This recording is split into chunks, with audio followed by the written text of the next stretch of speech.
Welcome everyone yet again to another Ticket Freaks 212. I'm your host Carlos, and as always, we're here to talk to you about movies. On today's movie topic, we have Grudge Match. Out of here. No, you're not. Not the behavior of old man. A pair of aging boxers come out of retirement to fight one more battle 30 years after their last match. Grudge Match, made in 2013 as a comedy/sport, directed by Peter Siegel, screenplay by Tim Keller and Rodney Rothman. Cast includes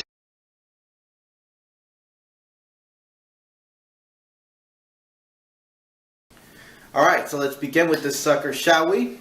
The dialogue I felt like was getting bounced around back and forth every direction instead of actually focusing on the main characters. Yes, I know, I love putting dialogue in every other which way or form.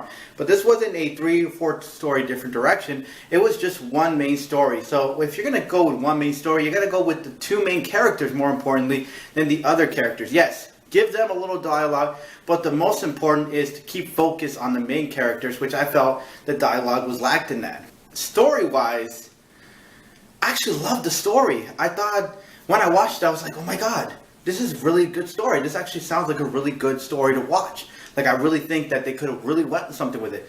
Could have is the key word. The reason why I say could have is because I felt like the direction went a very terrible way than it should have went. As far as visual wise, I'm going to say that I got to give them credit. They actually made Sylvester Stallone and Robert De Niro. This is not a spoiler, sorry, by the way, because obviously you've seen the trailer, and if you haven't, you need to. Stallone, you get to see a younger Stallone computerized, and so is De Niro, so that was pretty interesting to watch. I thought that was really a great visual, in my opinion. I believe it's CGI. And music-wise, not really much to say about music. Didn't really catch me or nothing. It really was just, it was bland, or, yeah, it was bland. I'll just say that.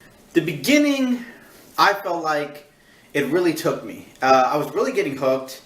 I was looking forward to it. I was like, alright, I'm getting into the story. Okay, cool. And then the middle came. And then I started losing focus. It started losing me. I started like dazing off a little bit because the interest started becoming less.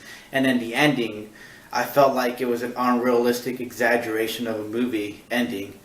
That I think it's been there, done that kind of thing. So I felt like it had a little or too little of a performance and too little of a good direction. It lost me. Honestly, it lost me. Right around the end, right around the middle, it lost me because, like I said, the end was an exaggeration, unrealistic.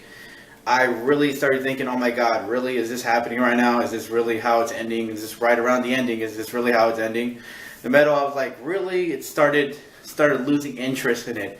Because it has like this typical type of movie you've seen before, and I was kind of getting sick of that, so it lost me. It didn't keep me interested, it just lost me. It brought out to me such high expectations, you know, I was hoping it was going to be a great movie, because when I heard about the story, I watched the story, I'm like, okay, I'm liking this Grudge, and then when I found out what the Grudge was all about, I was like, yes, I can get into it. And then the direction, I can't say enough of that. Even the performance was just, oh. Alright, now we got to the director's part. So, Peter Siegel, this guy made, let's see, Get Smart, 50 First Dates, Anger Management, The Longest Yard. Okay, those are some of his movies. That's good. I actually thought those movies were funny comedy stories. Not the best stories, but the funny comedy stories. And I thought, okay, he blended it perfectly. This one, he didn't even try to do anything about it. I felt like he went into the set and he just told De Niro and Stallone, hey, you guys have been doing this for years. You guys know what you're doing. No, you should know better than that. Stallone lacked in performance. Didn't really have much of a performance, in my opinion. You were supposed to feel for him, but you didn't. You just still got his tough guy posterior, and he just, you know, his only performance I've ever seen him actually look as emotional as Rocky Balboa. And I was hoping I'd see it in this one, since it's actually kind of like Rocky Balboa. But no, it didn't happen that way. Time to train. What have I done? Robert De Niro, I love the smart mouth kind of style, which I thought was great. I thought he did perfectly on it. I'm your trainer, Mike. You can't be my trainer. Maybe I believe you ate my trainer. But I felt like he didn't really go well with the character he was playing, which is upsetting because I love De Niro and I think he's a great actor. But I guess this movie was so bad that he couldn't even go and perform well enough to stay with the character he was playing. Kim Basinger. I think she was the one who actually stole the movie. No matter how hard you guys work, it won't be your best. She had the best performance out of all of them, okay? I know Stallone isn't the best actor, but if you got Stallone and De Niro in the movie and they're the main characters, and Kim Basinger is the one that just performs better than all of you, come on. I even especially liked some other characters in the movie. Even Kevin Hart I thought was pretty funny. Not worth it. The hell you mean it ain't worth it? I'm looking at your house. I actually love Kevin Hart. He's always a delight in movies. He's not supposed to be the greatest actor or anything like that. He just has great performance as a comedy relief. And I loved him in, I'm sorry, I forgot his name, the coach who played with Kevin Hart. I thought them going back and forth with their comedy styles was actually pretty funny.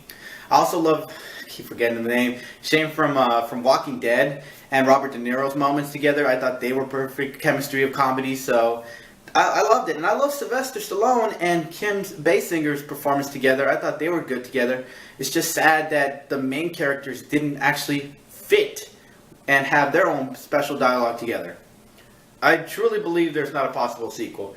And here's why. It made around $34 million. Right around $34 million. You know how much it cost, the budget to make it? $70 million. So, no, the production lost money. They didn't even break even. They lost money. So I doubt that they're going to actually make a sequel to it. Besides that, the ending didn't really, it kind of showed that it didn't really need a sequel in it. So let's rate this sucker, shall we? Rotten Tomatoes gave it a 29%. Sorry, why did I say 90? A 29%. IMDb gave it a 6.8. Take a freeze from 1 being bad, not worth watching, to 5 being a must-see movie. I'm going to rate this at a 2. Like I said, direction was terrible. Performance wasn't really interesting. Kim Basinger was probably the only thing there. The main characters didn't get their best dialogue together in the movie, and the ending was just exaggerated, so I have to give this to. It's not a ticket-free choice to watch. I don't recommend you guys watch it. Anyways, that's going to do it for us today, guys. I hope you guys enjoyed the show. Please subscribe and tell a friend, and I hope to see you guys next time, okay? Peace.